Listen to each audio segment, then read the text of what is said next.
আলহামদুলিল্লাহ, والصلاة والسلام على رسول الله وعلى آله وأصحابه أجمعين। মহান রব্বুল আলমিনের দরবারে শুকরিয়া যে মহান আল্লাহ আমাদের সবাইকে আবারও একটি অনলাইন প্ল্যাটফর্মে একত্রিত হওয়ার তৌফিক দিয়েছেন, করার তৌফিক দিয়েছেন। এই জন্য সকলেই রবের প্রতি শুকরিয়া জানাই, আলহামদুলিল্লাহ। তো বিগত ক্লাসগুলোতে বলেছিলাম আমাদের কিছুটা ধৈর্য সহকারে পড়তে হবে। ধৈর্য সহকারে বলতে প্রথমত অনেকের কাছে বিষয়গুলো খুব সহজলব্ধ মনে হতে পারে যে এগুলো তো আমরা পারি, তো এই জন্য কেউ যেন অবহেলা না করে। প্রথম ক্লাসগুলোতে অনেকে অবহেলা করতে পারে যে এগুলো তো আমরা পারি, এই অবহেলাটা যেন প্রদর্শিত না হয় কারো কাছ থেকে, আমি সে আশা রাখবো। তো এই জন্য সকলে অ্যাক্টিভ থাকার চেষ্টা করবেন, ক্লাসে অবশ্যই অ্যাক্টিভ থাকার চেষ্টা করবেন। যদি কারো প্রয়োজন থেকে থাকে ব্যক্তিগতভাবে আপনারা কথা বলে ছুটি নিয়ে তারপরে ইনশাআল্লাহ আপনারা আপনাদের হাজত, আপনাদের প্রয়োজন পূরণ করতে পারেন। আর আপনাদের ব্যস্ততা সব কিছুই মহান আল্লাহ রাব্বুল আলামিন, এই ব্যাপারে আল্লাহ তাআলার কাছে আমরা ওয়াকফ করছি। তো যাই হোক, আলহামদুলিল্লাহ, আমরা আর কাল বিলম্ব না করে ক্লাস শুরু করে দিচ্ছি। আমাদের গত ক্লাসে কিছু পড়া ছিল শব্দার্থ। আজকে আমি কিছু শব্দার্থ জিজ্ঞাসা করছি এক দুইজনকে, দেখি পারেন কিনা বা পড়েছেন কিনা। হ্যাঁ, বিসমিল্লাহির রহমানির রহিম। আল হাদি ভাই, আল হাদি, আপনি কি পড়া শিখেছেন? আমি যার নাম ডাকবো তিনি আনমিউট করুন।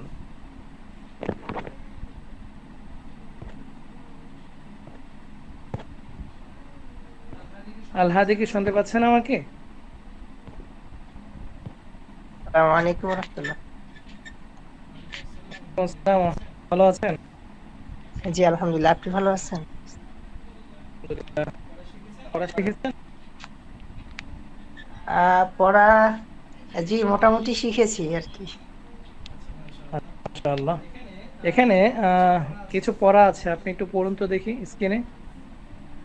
হ্যাঁ দা দিদারুন, এখান থেকে অর্থগুলো বলুন দেখি।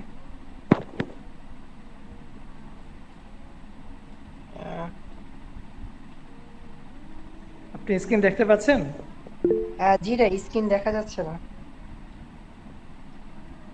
আচ্ছা, স্ক্রিন দেখতে পাচ্ছেন না কে কে?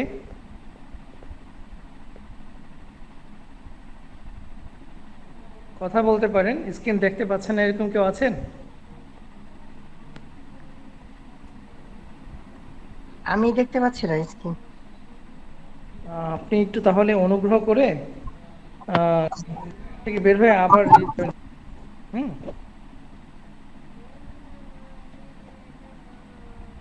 ধন্যবাদ। আচ্ছা, আশফিয়া আক্তার এই গ্রুপ থেকে কে স্টুডেন্ট এখানে জানতে পারি? আশফিয়া আক্তার,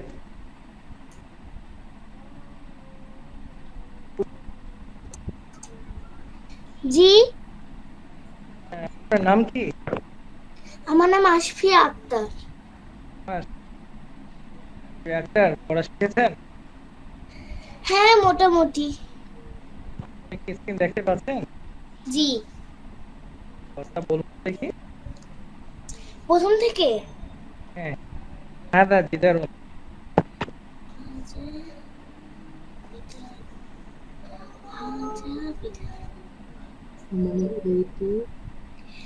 ইহা এটি। হাদা হাজি অর্থ হচ্ছে ইহা এটি। আমি স্ক্রিনে যেটা দেয়া আছে আর কি ইঙ্গিত করে দেয়ালে দিয়ে হাদা জিদারুন, এটার অর্থ জিজ্ঞেস।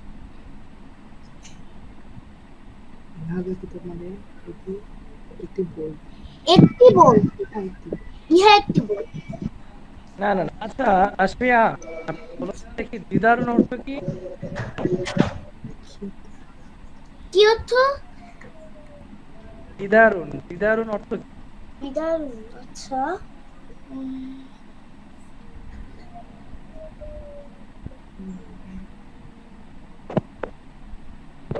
পড়া শিখেননি?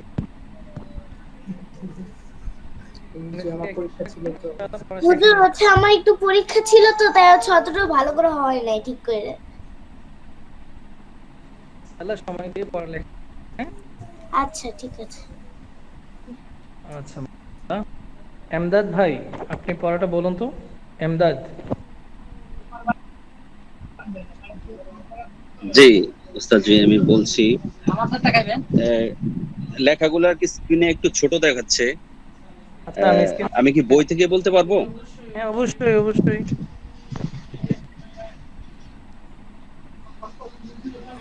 জি। হাজা জিদারুন, ইহা একটি দেয়াল। যালিকা কুরসিয়ুন, উহা একটি চেয়ার। হাদা বাইতুন, ইহা একটি ঘর। হাদা কুরসিয়ুন। আমরা পেছনের কিছু শব্দার্থ দিয়েছিলাম, এগুলো কিতাবন থেকে নিয়ে দালিকা তিলকা পর্যন্ত দিয়েছিলাম।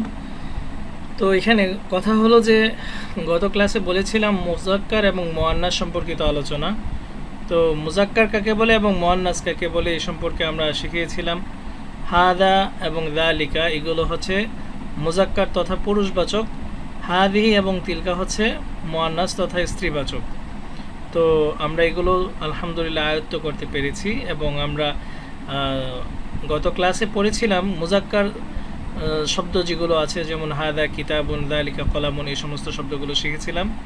তারপর আমরা সরাসরি আজকে চলে যাচ্ছি 19 নম্বর পৃষ্ঠা। এখানে কিছু মুআন্নাস শব্দ আছে, মুআন্নাস বাচক শব্দ আছে। এখানে একটা জিনিস আমি আপনাদেরকে বুঝাই দিই, তা হচ্ছে মুআন্নাস বাচক শব্দ মানে যে সবগুলো মেয়েদের নাম হবে এরকম না। যদিও মুআন্নাস শব্দটি মেয়েদের অর্থ দান করে বা মেয়েবাচক বা স্ত্রীবাচক এরকম একটা অর্থ দান করে, তবে আমাদের বুঝতে হবে যে আরবিতে কিছু শব্দ আছে, এই শব্দগুলো বস্তু হলেও এটা স্ত্রীবাচক শব্দ হয়ে যায় কিছু আলামতের ভিত্তিতে। আলামতগুলো কি কি? আলামত মানে হচ্ছে চিহ্ন। আমরা এখন শিখব আরবিতে কোন কোন শব্দগুলো স্ত্রীবাচক শব্দ বলে বিবেচনা করা হবে তথা এগুলোর আলামত কি। আলামতটা হচ্ছে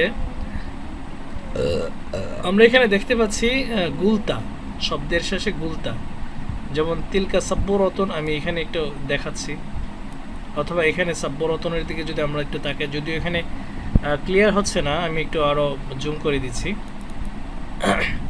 এটাকে বলা হয় গুলতা, এটাকেও গুলতা বলা হয়, মাদ্রাসাতুনের শেষে এটাও গুলতা।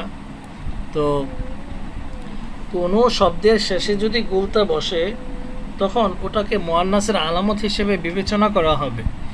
তথা আমরা এখানে যে শব্দার্থগুলো দেখতে পাচ্ছি 19 নম্বর পৃষ্ঠায় 1 থেকে 8 পর্যন্ত সবগুলোই মুআন্নাস, সবগুলো স্ত্রীবাচক শব্দ। মাদ্রাসাতুন, সাব্বরাতুন, মিস্তরাতুন, হাকিবাতুন।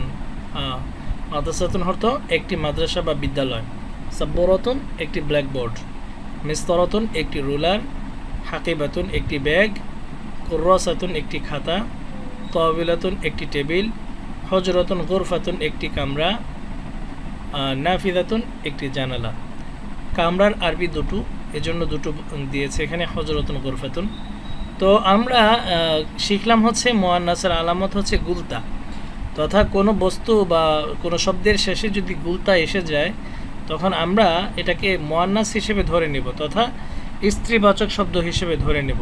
তো যেহেতু এগুলো স্ত্রীবাচক শব্দ, সেহেতু এগুলোর শুরুতে যদি আমরা ইসমুল ইশারা তথা ইঙ্গিতবাচক শব্দ যদি যোগ করতে চাই তাহলে অবশ্যই মুআন্নাস বাচক যে সমস্ত ইসমুল ইশারা ওগুলোই আমাদের ব্যবহার করতে হবে।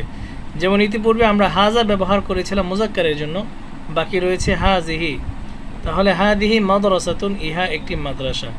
হাজিহি ও মুআন্নাস, মাদ্রাসাতুনও হচ্ছে মুআন্নাস তথা স্ত্রীবাচক শব্দ। দূরের জন্য তিলকা ব্যবহার হয়, আর স্ত্রীবাচক মানে পুরুষবাচকের জন্য হবে যালিকা, আর স্ত্রীবাচকের জন্য হচ্ছে তিলকা। তাহলে তিলকা সাব্বুরাতুন, উহা একটি ব্ল্যাকবোর্ড। হাদিহি হুজরাতুন, ইহা একটি কামরা। তিলকা হাকিবাতুন, উহা একটি ব্যাগ। হাদিহি কুররাসাতুন, ইহা একটি খাতা। তিলকা তাওবিলাতুন, উহা একটি টেবিল। হাদিহি মিস্তরাতুন, ইহা একটি রুলার। হাদিহি সাব্বুরাতুন, ইহা একটি ব্ল্যাকবোর্ড। তিলকা নাফিদাতুন, উহা একটি জানালা। হাদিহি তাওবিলাতুন, ইহা একটি টেবিল। তিলকা মিস্তরাতুন, উহা একটি রুলার। তিলকা কুররাসাতুন, উহা একটি খাতা, হাদিহি হাকিবাতুন, ইহা একটি ব্যাগ। আজকে এতটুকুই রইল।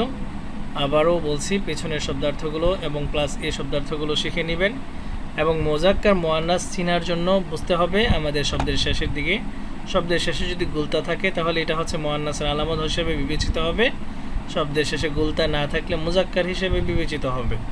তাহলে আমরা এগুলো শিখলাম এবং আগামী ক্লাসে এই সমস্ত ইবারত মানে হচ্ছে এই বাক্যগুলো আমরা ইনশাআল্লাহ সকলের কাছ থেকে নিব। হাদা হাজি দালিকে তিলকে দিয়ে ব্যবহৃত যে সমস্ত বাক্যগুলো আছে ওপরে নিচে সবগুলো ইনশাআল্লাহ। ঠিক আছে, আজকের জন্য ক্লাস এতটুকুই। ইনশাআল্লাহ আমরা ইনশাআল্লাহ আস্তে ধীরে সামনে এগোবো। আল্লাহ তাআলা ওই দিন পর্যন্ত আপনাদের সবাইকে সুস্থ রাখুন। আসসালামু আলাইকুম ওয়া রাহমাতুল্লাহ।